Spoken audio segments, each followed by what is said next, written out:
বাংলার মুখ্যমন্ত্রী নির্বাচনে ভোট দেওয়ার আগে বাংলার মুসলমানকে বলেন, বাংলার মানুষকে বলেন যে আমি বিজেপিকে এই বাংলায় হাত ধরে নিয়ে এসে অন্যায় করেছি, আমাকে ক্ষমা করে দিন, তারপর আপনি ভোটের কথা বলবেন, তার আগে ভোটের কথা বলবেন না। এই বাংলায় আজ সাম্প্রদায়িক রাজনীতির জননী হল বাংলার মুখ্যমন্ত্রী, দেশের স্বাস্থ্য নেই, তাই ভারতবর্ষকে পরিচালনা করবার ক্ষমতা কংগ্রেসে থাকবে না। দেশ আস্তে আস্তে এ ভারতবর্ষের গণতন্ত্র ডুবে যাবে, ভারতবর্ষ নামক দেশের অস্তিত্ব সম্ভব। আমি কথা এই জন্যই বলছি যে আজ যখন ভারতবর্ষের সরকার ৭৫তম স্বাধীনতা দিবস পালন করার জন্য গর্ব করে ঘোষণা করছে, তখন তাদেরকে মনে করে দিতে চাই যে দেশটাকে দেখে পৃথিবীর শক্তিশালী দেশটা বলেছিল যে ভারতবর্ষের স্বাধীনতা স্বল্পস্থায়ী, ক্ষণস্থায়ী, দীর্ঘজীবী হবে না। আজকে সেই দেশ ৭৫তম স্বাধীনতা দিবস পালন করার কথা সদম্ভ ঘোষণা করতে পারে। এটাই ভারতবর্ষের মানুষকে কংগ্রেস দিতে পেরেছে। কংগ্রেসকে গালি দেওয়া যায়, কংগ্রেসের বিরুদ্ধে অপপ্রচার করা যায়, কংগ্রেসের নিন্দা করা যায়, কিন্তু ভারতবর্ষের ইতিহাস থেকে কংগ্রেসের অবদানকে মুছে দেওয়া যায় না। এই বাংলার মুখ্যমন্ত্রী কংগ্রেসের দয়ায় যিনি বড় হলেন, কংগ্রেসের সহযোগিতায় যিনি মুখ্যমন্ত্রী হলেন, তিনি মাঝে মাঝে বলেন যে পশ্চিমবঙ্গের কংগ্রেসকে আমি মিউজিয়ামে পাঠিয়ে দিয়েছি। পশ্চিমবঙ্গের মুখ্যমন্ত্রী বলেন যে আমি কখনো কংগ্রেস করেছি এটা ভাবতে আমার লজ্জা। অথচ এই কংগ্রেসের গর্ভে মমতা ব্যানার্জির জন্ম, মমতা ব্যানার্জির রাজনৈতিক জন্ম এই কংগ্রেসের গর্ভে। কংগ্রেসের গর্ভে জন্মিয়ে যে কংগ্রেসকে খতম করার জন্য শপথ নেয়, বাংলার মানুষকে সে কি দিতে পারে, বাংলার গরিবকে সে কি দিতে পারে, বাংলার উন্নয়নের জন্য সে কি দিতে পারে, যে তার নিজের অস্তিত্বকে অস্বীকার করে। মমতা ব্যানার্জির অস্তিত্ব কংগ্রেসের অস্তিত্বের সঙ্গে জড়িত, যে তার অস্তিত্বকে অস্বীকার করে, সে বাংলার মানুষকে কি করে সম্মান দেবে, বাংলার মানুষকে এটা বোঝা দরকার। আজকে যখন ভোট তখন তৃণমূলের নেতারা বলছে যে কংগ্রেসের উচিত মমতা ব্যানার্জিকে সমর্থন করা। কয়েকদিন ধরে এটা বলছে, এই মমতা ব্যানার্জি কদিন আগে বলল কংগ্রেস কর্মীটাই আমার লজ্জা, কংগ্রেসকে মিউজিয়ামে পাঠিয়ে দিয়েছে। আর সেই তৃণমূলের দলের নেতারা এখন বলছে কংগ্রেসের উচিত বিজেপিকে হারানোর জন্য তৃণমূলকে সমর্থন করা। কেমন লাগছে শুনে? কংগ্রেস যদি হারিয়েই যায়, কংগ্রেস যদি মিউজিয়ামে চলেই যায়, তাহলে কংগ্রেসের সাহায্যের জন্য ভিক্ষা চাইছেন কেন বাংলার মুখ্যমন্ত্রী মমতা ব্যানার্জি? नजर बदलो, नजारा बदल जाएंगे, सोच बदलो, सितारे बदल जाएंगे, कश्तियों की जरूरत नहीं होगा, दिशा बदलो, किनारे बदल जाएंगे, এটাই হচ্ছে পৃথিবীর নিয়ম। তাই আজ কংগ্রেসকে আপনার মনে পড়েছে, আজকে কংগ্রেসকে প্রয়োজন আপনার হচ্ছে। আমাদের ভালো লাগছে যে কংগ্রেসের অস্তিত্বকে তাহলে মমতা ব্যানার্জি তার দল স্বীকার করছেন। বিজেপি তৃণমূল তারা ঠিক করে দিয়েছিল যে বাংলার ভোট হবে দুটো শিবির, একদিকে বিজেপি আর একদিকে তৃণমূল, একদিকে ঘাসফুল আর একদিকে পদ্মফুল। ঠিক করে দিয়েছিল তারা নিজেরা। এখন বিজেপি বলছে কংগ্রেস কত ছাগলের তৃতীয় বাচ্চা, আমরা তো জীবিত, তোমরা যখন রাবণের বাচ্চা তখন আমরা তৃতীয় বাচ্চা তো হই।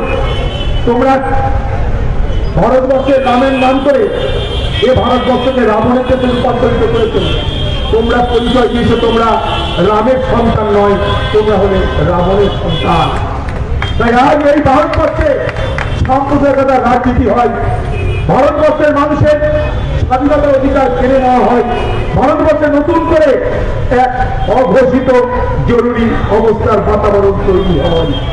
এটাই ভারতবর্ষ, যেখানে দিল্লির বুকে কৃষকদের আন্দোলনকে স্তব্ধ করে দেওয়ার জন্য রাস্তার উপরে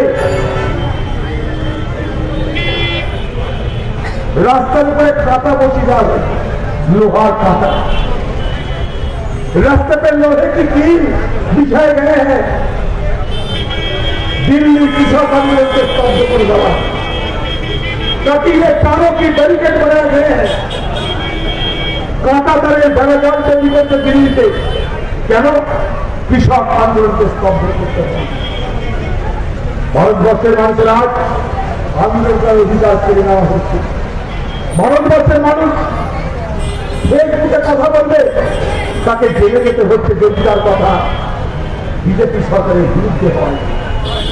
আমরা ক্রমশ এক অঘোষিত জরুরি অবস্থার দেশে রূপান্তরিত হয়েছি, যেখানে সরকারের সমালোচনা করার অর্থ দেশ বিরোধী কাজ করা, সরকারের ভুল ধরে দেওয়ার অর্থ দেশদ্রোহিতার উপাধি গ্রহণ করা। আপনাকে জেলে যেতে হবে, আপনাকে দেশদ্রোহী কেস পেতে হবে যদি এই সরকারের কোন ভুল নীতির সমালোচনা করেন। আমরা কি এই ভারতবর্ষে বলেছিলাম বাংলার মানুষ, ভারতবর্ষের মানুষ নিজেদের অবস্থানের কথা ভেবে এই প্রশ্নগুলো করে আপনার নিজেরা উত্তর খোঁজার চেষ্টা করেন। ভারতবর্ষে কংগ্রেস নেই ক্ষমতায়, আজকে ভারতবর্ষে যারা ক্ষমতায় তারা ভারতবর্ষকে কোন পথে নিয়ে যেতে চাইছে, আজকে সরকারের প্রতিদিনের পদক্ষেপ দেখে তা স্পষ্ট হয়ে যাবে আপনাদের কাছে। ভারতবর্ষের মানুষেরা আন্দোলন করার অধিকার নেই। কৃষকরা কি বলতে চেয়েছে? কৃষকরা বলতে চেয়েছে কংগ্রেসের আমলে, ইন্দিরা গান্ধীর আমলে যে অধিকার আমাদের দেওয়া হয়েছে সে অধিকার কেড়ে নিও না। কংগ্রেস কি অধিকার দিয়েছিল? কংগ্রেস অধিকার দিয়েছিল কৃষক তুমি ফসল ফলাও, ন্যায্য মূল্যে তোমার ফসল খরিদ করা হবে। কংগ্রেস অধিকার দিয়েছিল ভারতবর্ষের মানুষ খাদ্যের জন্য চিন্তা করো না, তোমাদের জন্য সস্তায় রেশনিং ব্যবস্থা চালু করে দেওয়া হবে। ইন্দিরা গান্ধী করে দিয়েছিল গণবন্টন ব্যবস্থা, ভারতবর্ষে ইন্দিরা গান্ধী চালু করে দিয়েছিল। এই গণবন্টন ব্যবস্থা আছে বলে আপনি সস্তায় চাল পাচ্ছেন, গম পাচ্ছেন, 2 টাকা 3 টাকা ধরে আপনি চাল গম পাচ্ছেন। এই গণবন্টন ব্যবস্থা কংগ্রেস তৈরি করেছিল। গরিব মানুষ আজকে কিভাবে তারা প্রতিদিন চাল গম কিনে খাবে? 1 কেজি গমের আসল মূল্য 43 টাকা, 1 কেজি চালের আসল মূল্য 35 টাকা। প্রতিদিন তো পারবে না গরিব মানুষ, তাই গরিব মানুষের সস্তায় রেশন ব্যবস্থার মাধ্যমে চাল গম দেওয়ার ব্যবস্থা করেছিল ভারতবর্ষের কংগ্রেসের নেতৃত্বে গণবন্টন ব্যবস্থা। আজকে সেই গণবন্টন ব্যবস্থাকে উঠিয়ে দেওয়ার পরিকল্পনা করেছে বিজেপি সরকার। কৃষকের কাছে ন্যায্য মূল্যে ধান গম খরিদ করার ব্যবস্থাকে উঠিয়ে দিতে চাইছে বিজেপি সরকার। তার বিরুদ্ধে আন্দোলন করছে ভারতবর্ষের কৃষক। সেই ভারতবর্ষের কৃষকের আন্দোলনকে সমর্থন করছে কংগ্রেস এবং ভারতবর্ষের আন্দোলন প্রেমী, ভারতবর্ষের গণতন্ত্রপ্রেমী মানুষ। কংগ্রেসের নেতৃত্বে সারা ভারতবর্ষ জুড়ে কিষাণ আন্দোলনের সমর্থনে আমরা লড়াই করেছি, সংগ্রাম করেছি, আগামী দিনে করব। আমি কথাটা এই কারণে বলছি, আজকে সরকার কৃষক বিরোধী সরকার। তাই আজকে ভারতবর্ষে দিকে দিকে বিদ্রোহের আগুন, প্রতিবাদের আগুন আপনারা লক্ষ্য করছেন। পাঞ্জাব, হরিয়ানা, পশ্চিম উত্তরপ্রদেশ, রাজস্থান সর্বত্র কৃষক লাখে লাখে আজ নরেন্দ্র মোদী সরকারের বিরুদ্ধে প্রতিবাদ আন্দোলন বিক্ষোভ করে চলেছে। তাই এটা ভাবার কোনো কারণ নেই যে নরেন্দ্র মোদী সরকার যে স্বপ্ন দেখিয়েছিল আচ্ছা দিন লাভে বলা হয়, সেই আচ্ছা দিনের স্বপ্ন ভারতবর্ষে কখনো বাস্তবায়িত হবে এটা ভাবার কোনো কারণ নেই। ভোট আসছে, সাম্প্রদায়িকতার রং মাখিয়ে নির্বাচনী প্রচার হবে। হিন্দু মুসলমানের বিভাজনের রাজনীতি এ বাংলায় হবে। এ বাংলায় এটাই এখন দস্তুর হয়ে গেছে। হিন্দু মুসলমানের রাজনীতি এ বাংলার দস্তুর। আমরা এ বাংলা চাই না, আমরা এ ভারতবর্ষ চাই না। আমরা সেই ভারতবর্ষ চেয়েছিলাম আমরা সেই ভারতবর্ষ আজও চাই, আমরা সেই ভারতবর্ষ চাইব, সেই ভারতবর্ষকে পালন করব, সেই ভারতবর্ষকে রক্ষা করব, সেই ভারতবর্ষকে বাঁচাবো, যে ভারতবর্ষ হবে হিন্দু মুসলমান শিখ খ্রিস্টান সকলের ভারতবর্ষ, যে ভারতবর্ষের ধর্মের নামে বাঁটোয়ারা হবে না। আজ কোন ভারতবর্ষ দেখছি আমরা? আজকে কোন ভারতবর্ষ দেখছি? আজকে ঘৃণার ভারতবর্ষ, আজকে অহিংসার পরিবর্তে সহিংসার ভারতবর্ষ, সহযোগিতার পরিবর্তে আক্রমণের ভারতবর্ষ, সহমর্মিতার পরিবর্তে অত্যাচার আর হিংসার ভারতবর্ষ। আমরা কোন ভারতবর্ষ দেখছি?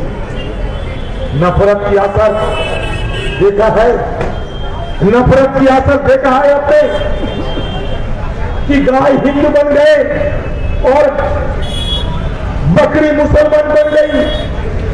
यही नफरत की असर होते हैं। गाय हिंदुर प्रतीक और बकरा मुसलमाনের प्रतीक এই বিজেপি করে দিয়েছে। नफरत के ही असर होते हैं कि गाय हिंदुओं की हो जाते और बकरी मुसलमानों की बन जाते। ये कहते हैं हिंदुओं के लिए मंदिर, ये कहते हैं मस्जिदों में मुसलमान, मंदिरों में हिंदू और मस्जिदों में मुसलमान, ये हमें दिखाना चाहते हैं। पर जब मैखाना में जाते हैं तब पता चलते हैं हम सब इंसान। ये हालत पैदा कर दिए, ये हालत पैदा कर दिए है। आज ये नफरत की सियासत, इसके खिलाफ हमारी आवाज को बुलंद करना पड़ेगा, नहीं तो हिंदुस्तान नहीं बच पाएगी।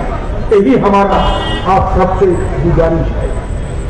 স্বাধীনতার আন্দোলনে সবাই আমরা লড়েছি, হিন্দু লড়েছে, মুসলমান লড়েছে, শিখ লড়েছে, খ্রিস্টান লড়েছে।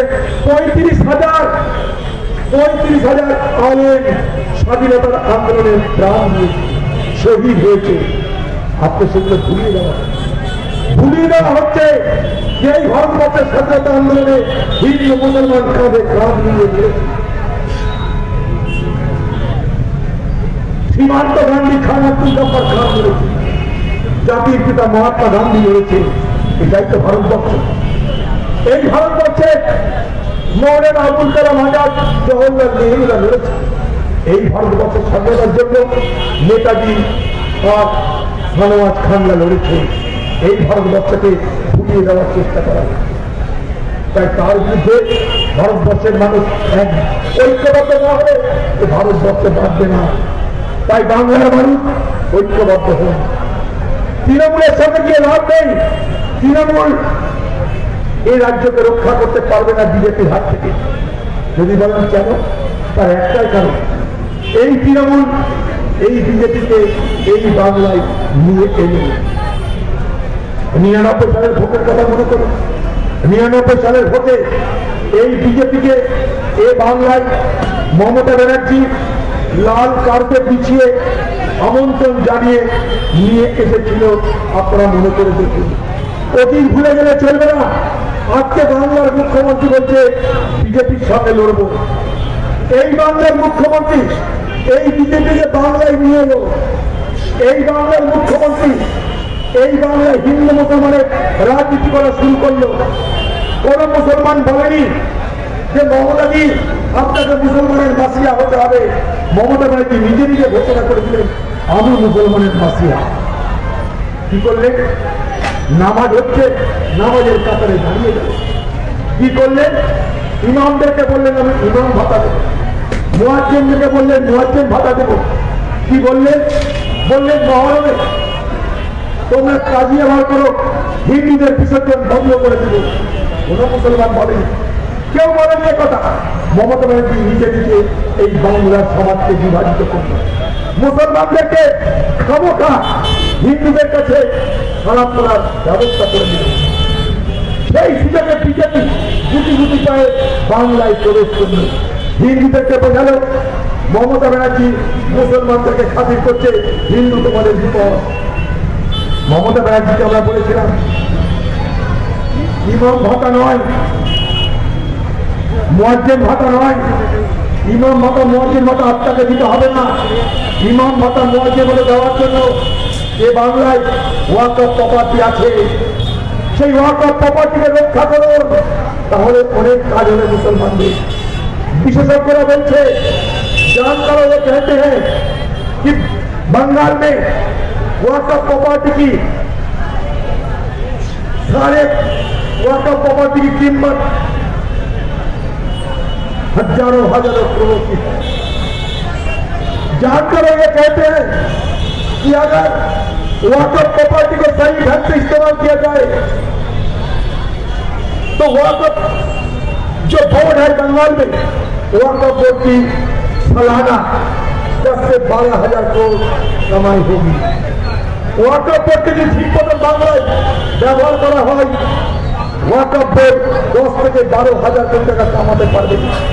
সেই 10 থেকে 12,000 কোটি টাকা বাংলার মুসলমানদের জন্য আপনি খরচা করতে কোনো অসুবিধা নেই, আপনাকে দান করতে হবে না।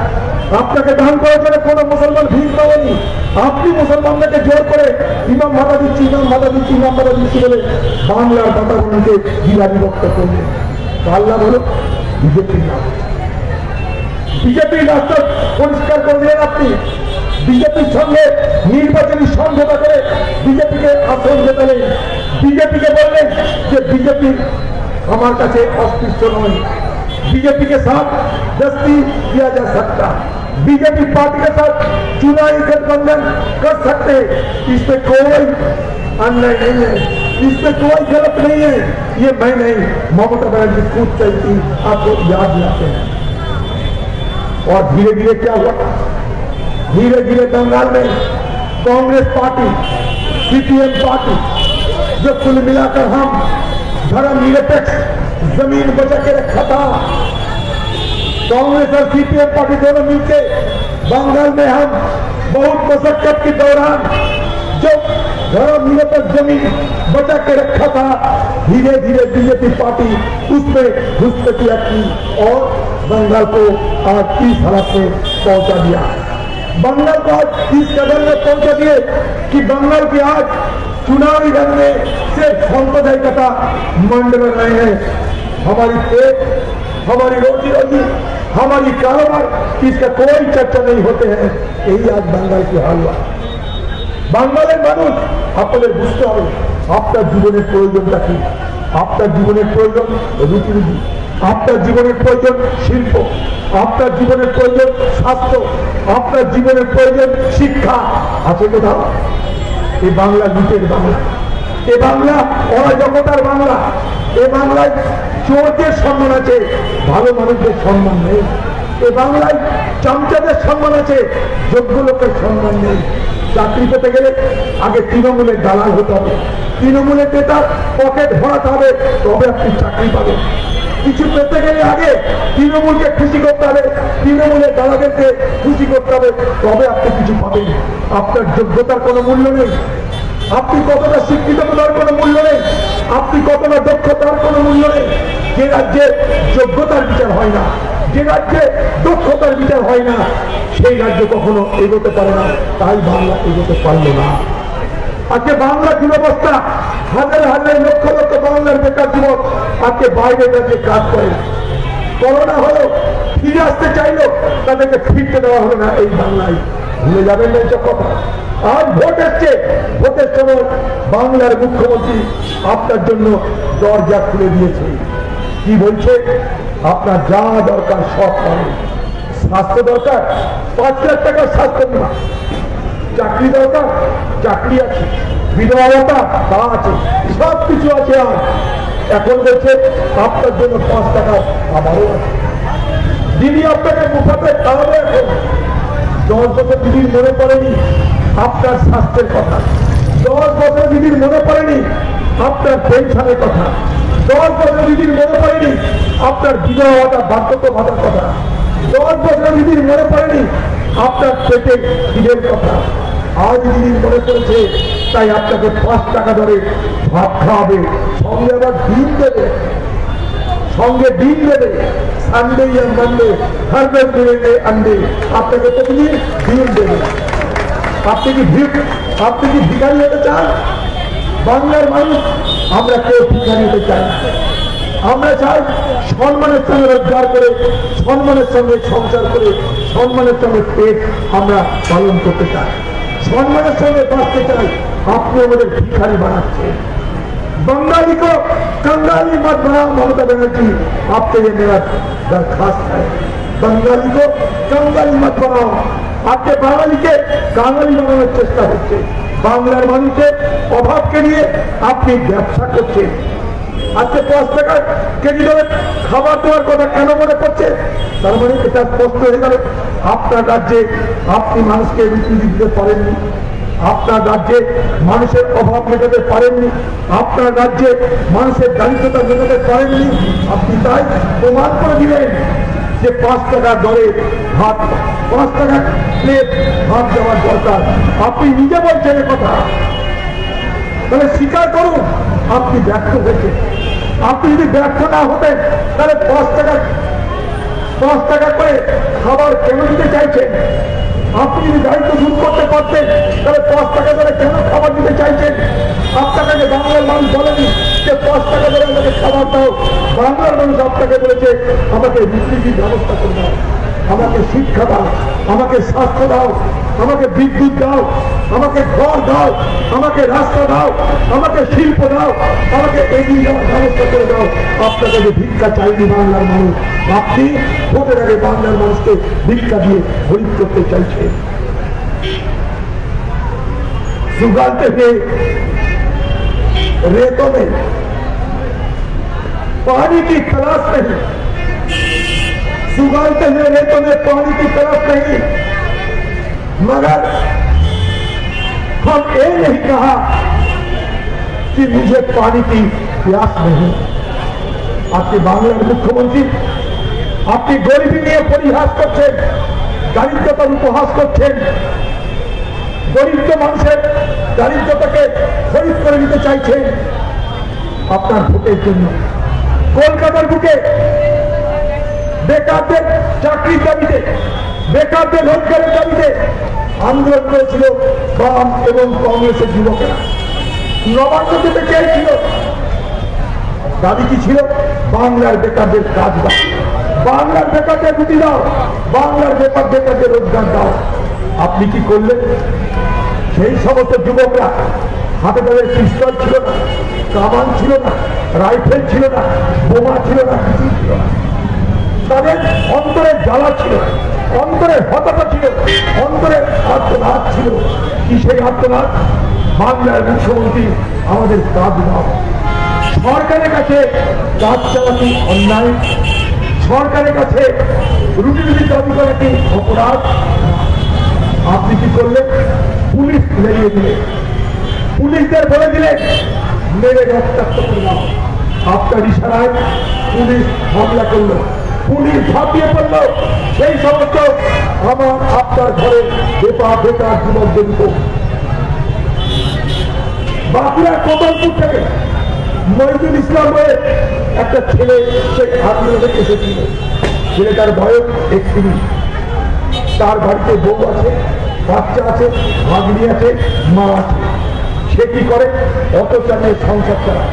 দুবেলা ভালো করে খাবার হয় না, তবুও সংসার চালানোর জন্য সকাল থেকে রাত পর্যন্ত মেহনত করে। যেদিন কলকাতায় আন্দোলন করতে আসলে বাড়িতে বলে এলো যে আজ আমি যাচ্ছি, সন্ধ্যের মধ্যে ফিরে আসবো। আসবার সময় পরের স্ট্রিট থেকে আমার মেয়ের জন্য বই কিনে নিয়ে আসবো। সেই মাইদুল ইসলাম আন্দোলনে যোগ দিল, প্রতিবাদ করলো চাকরি দাও, কাজ দাও। মাইদুল ইসলাম তার জন্য চাকরি চায়নি, বাংলার বেকার যুবকদের জন্য চাকরি চেয়েছে, সকলের জন্য চাকরি চেয়েছে। একটা গরিব পরিবারের ছেলে, একদম গরিব পরিবারের একটা ছেলে খালি হাতে তারা আন্দোলন করছে। তারপরে পুলিশ ঝাঁপিয়ে পড়ল। কোনো অন্যায় করলে পুলিশ এক দুবারই মারতে পারে, আমরা সবাই পুলিশের মার খেয়েছি, কিন্তু পিছিয়ে পিছিয়ে পিছিয়ে পিছিয়ে দিনের আলোয় বাংলার পুলিশ যেভাবে একটা বেকার যুবককে হত্যা করলো, তা দেখে কি কখনো মনে হচ্ছে যে বাংলায় আর সভ্য সরকার আছে? তাদের কি মনে হচ্ছে এ বাংলায় আমার আপনার ভোট নিয়ে যেটা একটা সরকার আছে? বলুন, এটা কি খুব দরকার ছিল? মাইজুল ইসলামকে মেরে দেওয়াটা কি খুব দরকার ছিল? তার দুটো পায়ে দুটো লাঠির বাড়ি মেরে তাকে তো সেখান থেকে সরিয়ে দেওয়া যেত। তার মৃত্যুটা কি খুব জরুরি ছিল? তাকে মেরে দেওয়াটা কি জরুরি ছিল? বাংলার মুখ্যমন্ত্রী আপনাকে জিজ্ঞেস করতে চাই, আন্দোলন তো আপনিও করেছেন, আপনি আন্দোলন করেননি? আপনি রাজনীতি আন্দোলন করেননি? আপনার আন্দোলনের পুলিশের সঙ্গে ঝামেলা হয়নি? আপনার আন্দোলনের সময় পুলিশের বিরোধিতা করেননি? আপনার আন্দোলনের সময় সরকারের বিরোধিতা করেননি? সরকারের বিরোধিতা করাটা কি অপরাধ? সরকারের বিরোধিতা করা অপরাধ এ কথা বলছে নরেন্দ্র মোদী। বলছে সরকারের বিরোধিতা করা মানে দেশদ্রোহিতা করা।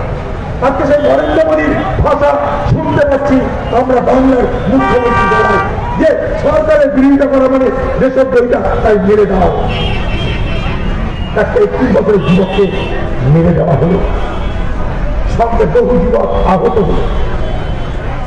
বাংলার মুখ্যমন্ত্রীর কাছে একটা আশা করেছিলাম যে বাংলার মুখ্যমন্ত্রী এই 31 বছরে বেকার যুবকটিকে হত্যা করে দেওয়ার জন্য, তার মৃত্যুর জন্য আপনি হয়তো দুঃখ প্রকাশ করবেন, আপনি হয়তো বেদ প্রকাশ করবেন, আপনি হয়তো আফসোস করবেন, আপনি হয়তো বলবেন সরকারের ভুল হয়েছে, আপনি হয়তো বলবেন সরকারের অন্যায় হয়েছে।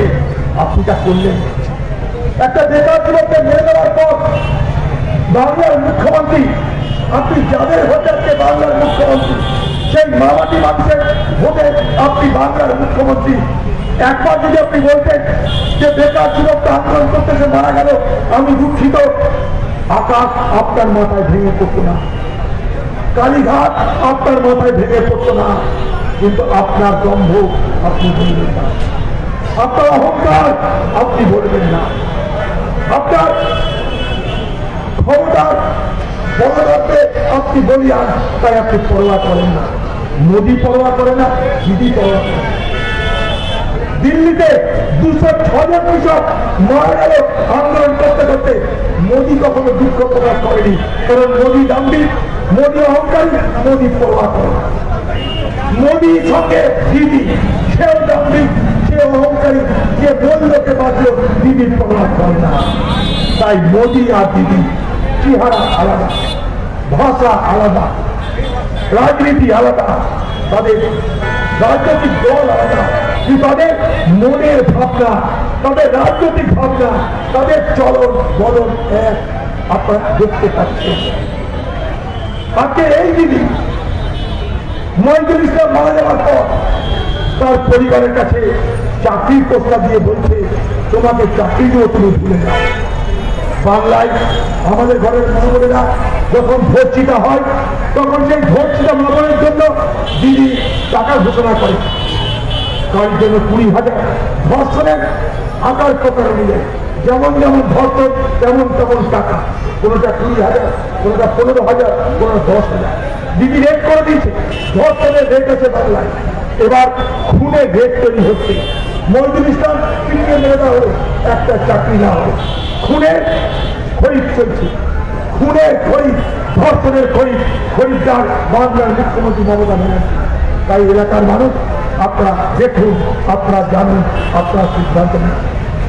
বাংলার কংগ্রেস, বাংলার সিপিএম একজোট হয়ে আগামী নির্বাচনে লড়ছে। আজকে তৃণমূল, আজকে বিজেপি, এতদিন যারা কংগ্রেসকে সিপিএমকে পাত্তা দিত না, আজ তাদের আলোচনায় রাখতে হচ্ছে তৃতীয় শক্তি বাংলার নির্বাচনের জোট। বাম কংগ্রেসের জোট চাই মানুষের আশীর্বাদ দিয়ে, মানুষের দোয়া নিয়ে আজ মানুষের কাছে আবেদন করে এ বাংলায় ক্ষমতা দখলের কথা বলছে। কারণ এই বাংলায় বাঁচবে না যদি না বিজেপিকে রুখা যায়, যদি না মমতাকে সরানো যায়। বাংলার জন্য দুটো বিপদ, একদিকে বিজেপি, একদিকে তৃণমূল, একটা আপদ আর একটা বিপদ। এই দুই মুসিবত থেকে বাংলাকে রক্ষা করতে পারে কংগ্রেস বামের জোট। তাই এলাকার মানুষ সমর্থন করে, সমর্থন চাইছি আপনাদের বাংলাকে রক্ষা করতে, সমর্থন চাইছি আপনাদের বিজেপিকে ঠেকাতে। কংগ্রেস ছাড়া কেউ পারবে না। কংগ্রেস 134 বছর ধরে বিজেপিকে ঠেকিয়েছে, মমতা বাংলায় বিজেপিকে এনে দিয়েছে। কংগ্রেস 54 বছর ক্ষমতায় থেকে বিজেপিকে ক্ষমতায় আসার রাস্তা বন্ধ করে দিয়েছিল। তাই কংগ্রেস দুর্বল করে সাম্প্রদায়িক শক্তি বিজেপির উত্থান। ইতিহাস সে কথা বলছে, দেশ সে কথা বলছে, আপনার অভিজ্ঞতা সে কথা বলছে। আর এই বাংলায় সেই বিজেপিকে হাত ধরে নিয়ে এসে বাংলার মুখ্যমন্ত্রী চাই। বাংলার মুখ্যমন্ত্রী বাংলায় নির্বাচনে ভোট দেওয়ার আগে, বাংলার মুখ্যমন্ত্রী নির্বাচনে ভোট দেওয়ার আগে বাংলার মুসলমানকে বলুন, বাংলার মানুষকে বলুন যে আমি বিজেপিকে এই বাংলায় হাত ধরে নিয়েছে, অন্যায় করেছি, আমাকে ক্ষমা করে দিন, তারপর আপনি ভোটের কথা বলবেন, তার আগে ভোটের কথা বলবেন না। এই বাংলায় আজ সাম্প্রদায়িক রাজনীতির জননী হল বাংলার মুখ্যমন্ত্রী মমতা ব্যানার্জি। এই সাম্প্রদায়িক রাজনীতির হাত থেকে